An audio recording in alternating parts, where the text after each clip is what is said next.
اپنی بنائی ہوئی چیز سے محبت ہوتی ہے، اپنی بنائی ہوئی چیز کی تعریف سن کے دل خوش ہو گئے۔ حضرت ابو الحسن اشعری رحمۃ اللہ تعالیٰ علیہ سفر فرما رہے تھے، راستے میں دیکھا ہے ایک جگہ مجمع واعظ ہے، کوئی خطیب بیان کر رہا ہے، دوزخ سے ڈرا رہا ہے، آخرت کا ذکر بڑے سخت انداز میں کر رہے۔ حضرت ابو الحسن اشعری رک گئے، ممبر پہ تشریف لائے، فرمایا لوگوں ایک سوال کا جواب تیار کر لینا، آخرت میں خیر ہی خیر ہے۔ لوگوں نے کہا وہ کون سا سوال ہے؟ فرمایا قیامت کے دن جب رب نے پوچھا کہ میں تیرا تھا تو کس کا بن کے زندگی گزار آیا ہے، اس وقت کیا جواب دو گے؟ رب تم سے محبت کرتا ہے، کیا تم بھی اس سے محبت کرتے ہو؟ بس اس سوال کا جواب تیار کر لینا۔ اور حضرت ابو الحسن اشعری کا ہی فرمان ہے کہ اگر ہمیں پتا چل جائے نا کہ اللہ ہم سے کتنی محبت کرتا ہے تو وجہ طاری ہو جائے، لوگ جنگلوں کی طرف بھاگ جائیں، آبادیاں چھوڑ دیں۔ یہ پردہ ہے کہ اللہ ہم سے کتنی محبت کرتا ہے، محبت اس کی پردے میں۔ اگر ہمیں پتا چل جائے کہ میرا رب کتنی محبت کرتا ہے تو پھر ہم برداشت ہی نہ کر سکیں، وجہ طاری ہو جائے۔ کبھی آپ نے غور کیا آپ کے ساتھ سب سے زیادہ محبت کون کرتا ہے؟ کوئی کہے گا میری ماں، کوئی کہے گا میرا باپ، کوئی کہے گا میرا دوست۔ ٹھیک ہے، آپ کی ماں سب سے زیادہ آپ سے محبت کرتی ہے، یہ ماں کے دل میں محبت کس نے ڈالی ہے؟ مخلوق میں ہمارے ساتھ سب سے زیادہ محبت رسول اللہ کرتی ہے۔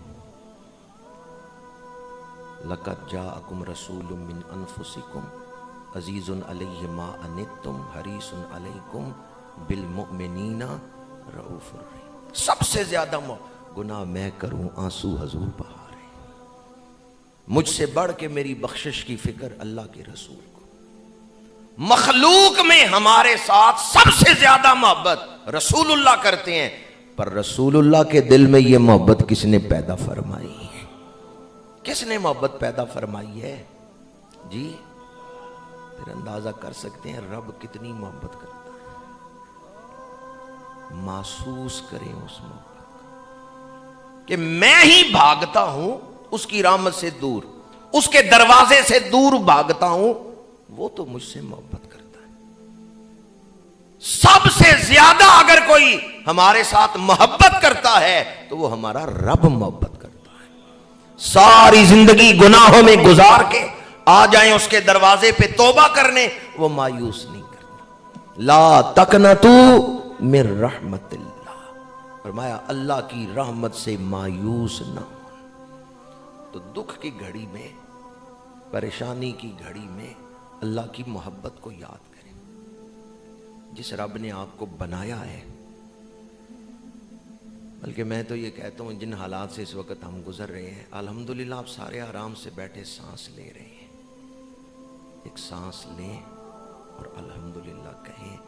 اس وقت دنیا میں ہزاروں لوگ وینٹیلیٹر پہ ہیں جن کا سانس نہیں چل رہا، اور کل تک عالمی ادارہ صحت کی رپورٹ تھی کہ 2020 میں 18 لاکھ آدمی کرونا سے مرے ہیں، ہم ان میں نہیں تھے۔ اللہ نے ہمیں زندگی دی، کیا اس کا شکر نہیں ادا کرنا چاہیے؟ آپ آرام سے سانس لے رہے ہیں، یہی بہت بڑی نعمت ہے۔ یہ نہ سوچیں 2020 میں بڑا مالی نقصان ہو گیا، دکان کا نقصان ہو، آپ بچ گئے ہیں، بہت کچھ بچ گیا ہے، خود بچ گئے ہیں نا۔ اپنا بچنا یہی بہت بڑی بچت ہے۔ یہ نہ حساب کریں کہ 2020 میں کیا کیا نقصان ہوا ہے پھر دل چھوٹا کریں، نہیں، آپ آرام سے سانس لے رہے ہیں۔ ورنہ جس طرح عفریت آیا تھا، جس طرح یہ طوفان آیا تھا، ایک دفعہ تو اس نے سینوں میں دل ہلا دیے تھے۔ یہ اللہ تعالیٰ کا فضل ہے کہ آپ اپنے گھر میں اپنے بچوں کے ساتھ زندگی گزار رہے ہیں۔ آج شکرانے کے نفل ادا کریں اور ارادہ کریں کہ انشاءاللہ 2021 میں ہم نماز نہیں قضا ہونے دیں گے۔ اس ایک چیز کا ہی پہرا دے لیں، یہ نماز ہی ساری زندگی پہ رحمتوں کا رنگ چڑھا دے گی، نیکیوں کا رنگ چڑھا دے گی، یہی شر سے بچا لے گی اور خیر کے راستے پہ چلا دے گی۔ اس ایک چیز کا پہرا نہیں ہم دے سکتے۔ حضرت موسیٰ علیہ السلام نے عرض کیا یا رسول اللہ یہ 5 نمازیں بھی زیادہ ہیں. 9 دفعہ حضور جا کے آئے, 45 معاف ہوئیں. حضرت موسیٰ نے عرض کیا یا رسول اللہ 5 بھی زیادہ ہیں, 1 دفعہ پھر جائیں, کچھ اور معاف کروا کے آئیں. میرے آقا کریم نے فرمایا نہیں, اب مجھے حیا آتی ہے کہ میری امت 5 نمازیں بھی نہیں پڑھ سکے گی. تو حضور نے جو فرمایا آپ کے دل میں اس کی کتنی قدر ہے. فرمایا قرۃ عینی فی الصلاۃ, میری آنکھوں کی ٹھنڈک نماز میں. ادھر آپ نماز پڑھ رہے ہیں, ادھر حضور خوش ہو رہے ہیں. بعض اوقات ماں باپ دیکھتے ہیں نا اولاد کو نماز پڑھتے, ماں باپ خوش ہو رہے ہوتے ہیں. یہ تو ماں باپ سے پوچھیں, کئی بزرگ بیٹھے ہیں جنہیں میں جانتا ہوں, بیٹا نماز پڑھ رہا ہے, باپ خوش ہو رہا ہے. آپ اندازہ کر سکتے ہیں جب آپ نماز پڑھتے ہیں حضور کتنے خوش ہوتے ہیں, اور جب نماز نہیں پڑھتے تو پھر حضور کے قلب اقدس پہ کیا کیفیت گزرتی ہے.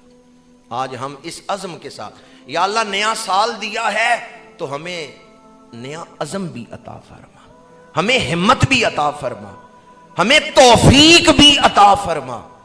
یا اللہ ہمیں وقت دیا ہے, مہلت دی ہے, زندگی دی ہے, تو ہمیں توفیق بھی عطا فرما کہ یہ سال ہم نیکیوں کے ساتھ گزاریں.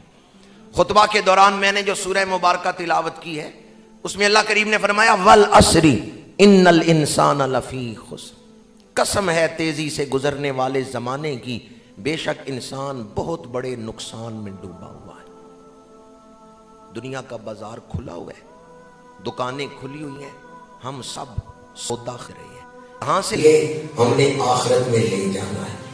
جو سودا یہاں سے خریدنا ہے اسے آخرت میں بیچنا ہے. یوں سمجھ لیں کہ منڈی سے سودا خرید کے بازار میں لا کے بیچنا ہے. تو آپ سودا وہی خریدیں گے نا جو بازار میں دکھتا ہو. جس سودے کا خریدار ہی کوئی نہ ہو بازار میں, وہ سودا آپ منڈی سے خرید کے لائیں گے. دنیا سے اگر کسی نے خریدا حسد کا سودا, غفلت کا سودا, گناہوں کا سودا, دنیا کے بازار سے خرید کے آخرت میں داخل ہوا, قیامت کے میدان میں اعلان ہوگا کسی کے پاس تقوی ہے تو آ جائے, اللہ خریدار ہے.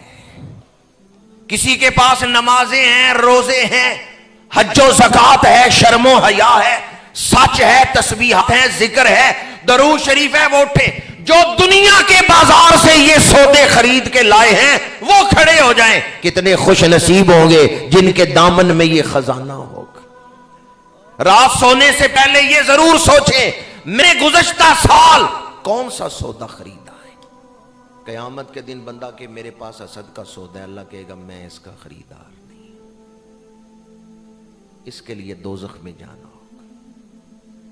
میں دنیا سے بڑی دولت لے کے آیا, دنیا میں میں نے اتنے ارب روپے کمائے, آخرت میں اللہ کی رحمت اس دولت کی خریدار نہیں. والعصر ان الانسان لفی خسر, قسم ہے تیزی سے گزرنے والے زمانے کی, بے شک انسان بہت بڑے نقصان میں ڈوبا ہوا ہے. مگر جو 4 چیزیں لے کے گئے وہ کامیاب ہو گئے. الا الذین آمنوا وعملوا الصالحات, وہ لوگ جو ایمان لائے اور انہوں نے نیک اعمال کیے. وتواصوا بالحق وتواصوا بالصبر, ایک دوسرے کو حق بات کی تلقین کرتے رہے اور ایک دوسرے کو صبر کی تلقین کرتے رہے. کافروں, غافلوں اور فاسقوں کے دنیاوی مرتبے دیکھ کر احساس کمتری میں مبتلا نہ ہو کہ ہم پیچھے رہ گئے, وہ آگے بڑھ گئے, اور پھر آپ بھی نمازیں چھوڑ کے, دینداری چھوڑ کے اس دولت کے پیچھے بھاگیں. وہ دولت جو دوزخ میں لے جائے اس سے وہ غربت اچھی ہے جو جنت کے راستے پہ چلا. آج اس دور میں یہ بھی ایک مسابقت کی دوڑ میں ہم لوگ شامل ہو جاتے ہیں اور اپنی زندگی کا مقصد ہی بھول جاتے ہیں, اپنی زندگی کا مقصد ہی بھول جاتے ہیں. 2020 نے جو حالات پیدا کیے ابھی ہم ان کے اثرات سے نہیں نکلے.